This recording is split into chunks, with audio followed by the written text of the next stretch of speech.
Mr. President, our country is facing a very, very serious financial crisis.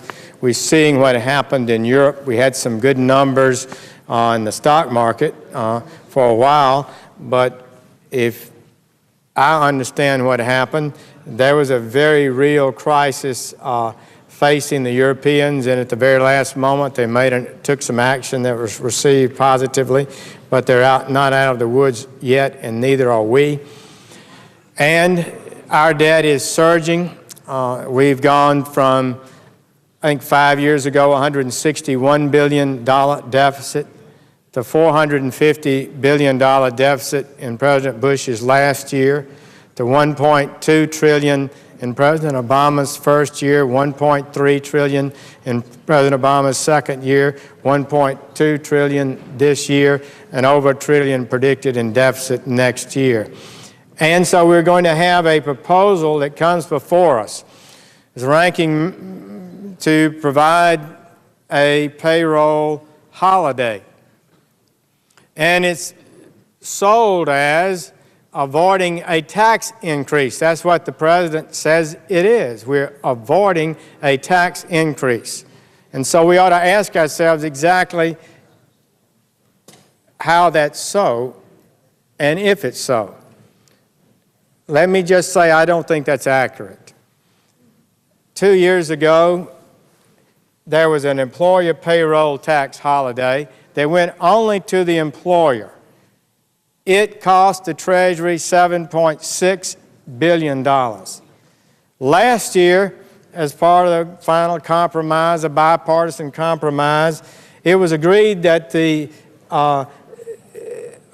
would be a 2% tax holiday for working persons. So instead of paying 6+% on your withholding tax, you'd pay 4%.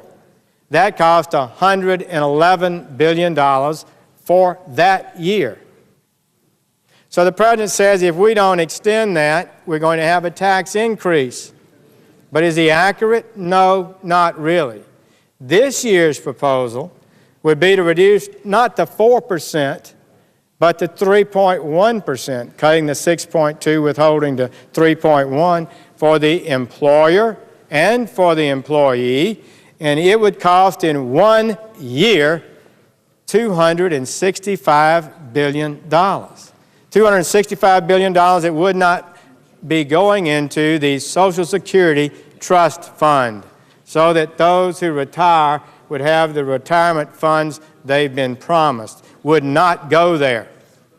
It weakens Social Security, the integrity of the system, in my opinion. But we're told not to worry. The United States Treasury will replace this $265 billion with Treasury money. But the problem is the Treasury doesn't have any money. The Treasury is already in debt. The Treasury is going to add another $1 trillion to the deficit this year. And so now it's going to be added to a $265 billion more in one fell swoop, in one bill, right here at the end of the session. And if you don't vote for it, the President says you're raising taxes on the American people. That's not an accurate statement.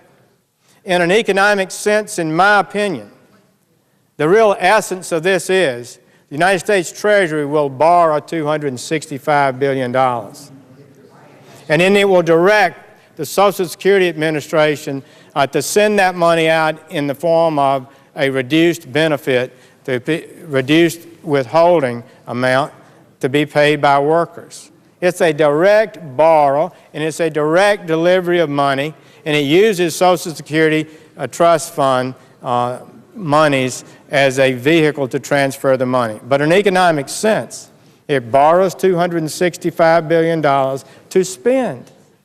Now, how much is $265 billion?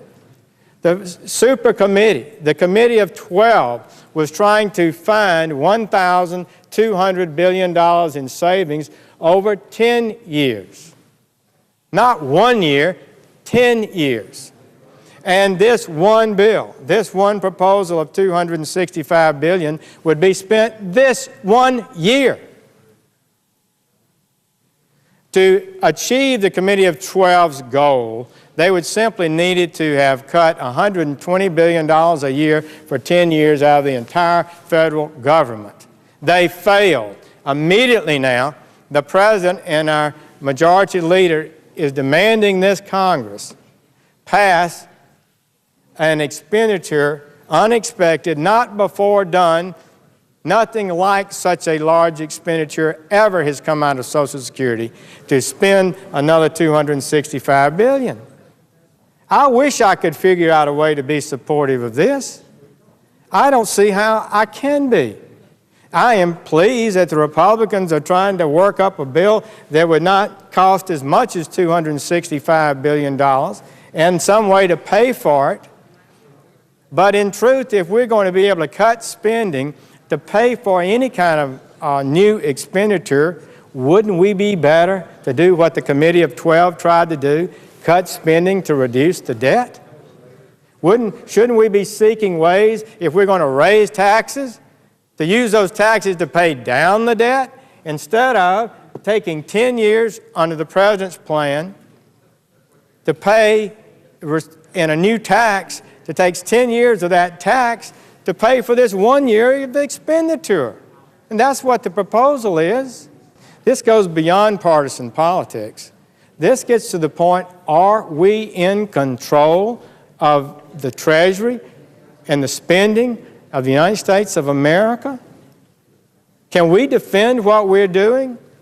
And don't think that's the only thing that's going to come up. I'm the ranking Republican on the Budget Committee. We look at these numbers. This also will be taken care of in December. Count on it.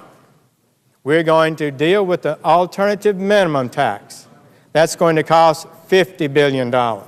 We're going to deal with unemployment insurance, additional $70 billion to extend those payments beyond 90 some odd weeks. We're going to fix the doctor's payment because we have to. We can't cut the doctors that much. $21 billion. We're going to extend most, if not all, of the tax extenders, we call them, $90 billion. The total is $500 billion. Now, some of this we've been expecting to take care of, but we weren't expecting or planning in any way to have a continuation of the payroll holiday that's going to cost $265 billion. Now, I just heard, well, how are we going to pay for these AMT, unemployment insurance, doctors' payments, and the tax extenders? Somebody said, well, we're just going to count the savings from the war. The Congressional Budget Office will show that the decline in expenses for the Iraq and Afghanistan war will be a savings. We can just spend that. That is fraudulent, that's a gimmick, and it should not be acceptable. Everybody knows the war costs are going to be coming down, and we've been planning for that. You can't assume that that money is available to spend willy-nilly. We were bringing the war costs down to bring the debt down, not to fund new spending. But that's how they're going to do this, I've been told, and I'm not surprised because there's no other way they're going to do it. So, Mr. President, I just would share that as we'll be voting in a little bit on this issue. We remain in denial. Our country is in greater debt crisis than we realize. Mr. Erskine Bowles and Alan Simpson of President Obama's Debt Commission said we are facing the most predictable financial crisis in our nation's history as a result of our debt, and we need to get serious about how to fix it. I thank the chair and would yield the floor.